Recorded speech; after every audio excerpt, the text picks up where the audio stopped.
The evidence to action framework guides the work group process, and that's important because it provides certain things. First, it ensures that all the relevant criteria are considered.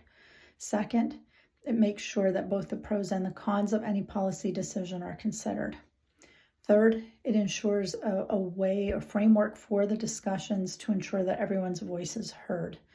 And fourth, it provides a transparent and straightforward way to present that information not only to the ACIP members, but also to the public at large. It's important to realize for anyone looking for more information about vaccines that evidence to recommendation frameworks are all published on the ACIP's website. So that's something that you can go and find if you're looking for more information.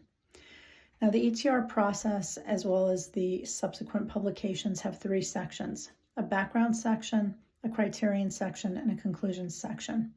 We'll talk about the background section and what it includes in today's video, but please be sure to check out future videos for the other parts of an EtR. Now, the background, first and foremost, provides information about what policy question or questions are being considered, why they're being considered, and any relevant information related to the context of how these policy questions came about. The background also includes something called PICO, which stands for population, meaning who would be getting the vaccine; intervention, meaning under what dosing regimen and which vaccine; and comparators, who, when they do this analysis, who did they compare to? If there's no vaccine, it may be a no vaccine comparison.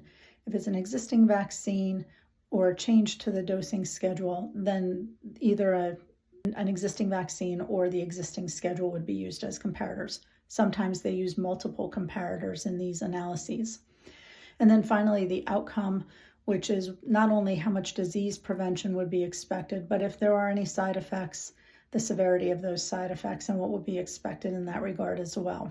So it really makes sure we're covering all the bases. Finally, one other point I just wanted to make was that it's important to understand that the comparator groups for an evidence to recommendations framework are specific to that process, and that's distinct from clinical trials. The clinical trial data are looked at in the course of an EtR, but the comparators may differ based on the purposes of those studies, and that's a nuanced point, but an important one to consider. So for today's video, I'll stop there. Thank you for listening. Be sure to listen to future videos so you can learn more about the next phase, which is the criteria that are considered.